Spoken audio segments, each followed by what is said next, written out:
I taught school here in the public school system for 38 years.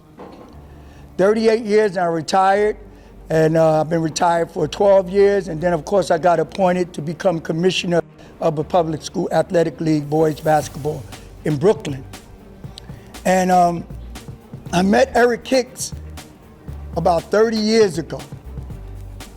30 years ago, I saw this man with a dream of, one, starting a company, putting a company together. And I get to his game over story, and what he said to me that was resonated so much, he said, Coach, when I was in college, and I saw these people making shoes and clothes and our community just becoming consumers of those athletic wear. He said, Coach, I wanted to say game over to that. Game over to just being a consumer. Why we can't create our own clothes? Why we can't create our own apparel? Why we can't build communities? So I looked at him and I said, this guy's a social entrepreneur. Why? Because he's so concerned about the community and concerned about being an entrepreneur and making money. Because he felt that making money will help the community. Y'all don't even understand, and I want to say this to you guys. Him coming back to his spot where he lived, oh my God, I heard so much stories about Bronx and Co-op City. So much stories, so much pride, so much because he was hanging out with me in Brooklyn. I like, yo, come on in Brooklyn. I hooked him up with all the resources I know out of Brooklyn. But he would talk about this Co-op City. And I never forget when they said, look, they need someone to do the courts over.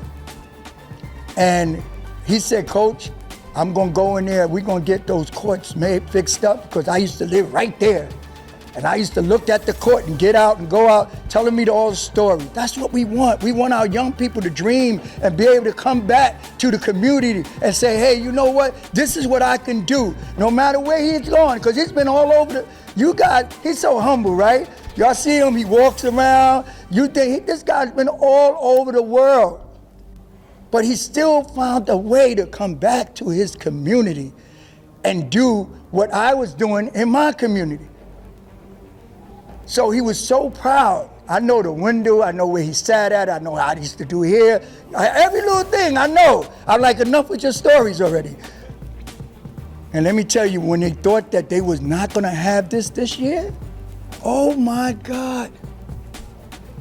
Do you know how many times we was on the phone and Eric is calling me and we talking, he's like, Coach, do you believe that our kids are not gonna be able to do this?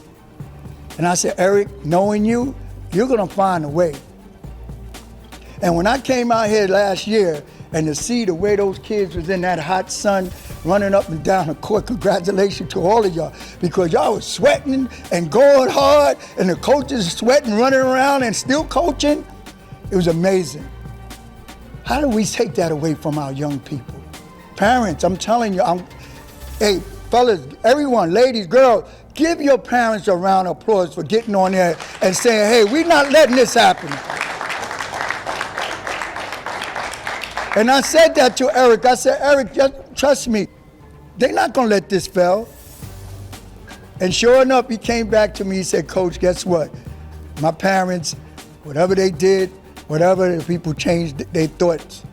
This should be, game over should be in this here development forever. Forever.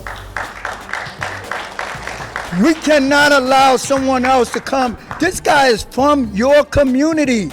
And we always talk about people don't give back to their community. He is from your community. This is one of the little guys that was running around just like you, and you. And he decided to start a company that's been around for 30 years. 30 years. I never heard him say, yo, you know, I'm going to get a job. Yo, you know, I'm going to do this. You know, he just keeps building and building and building and building.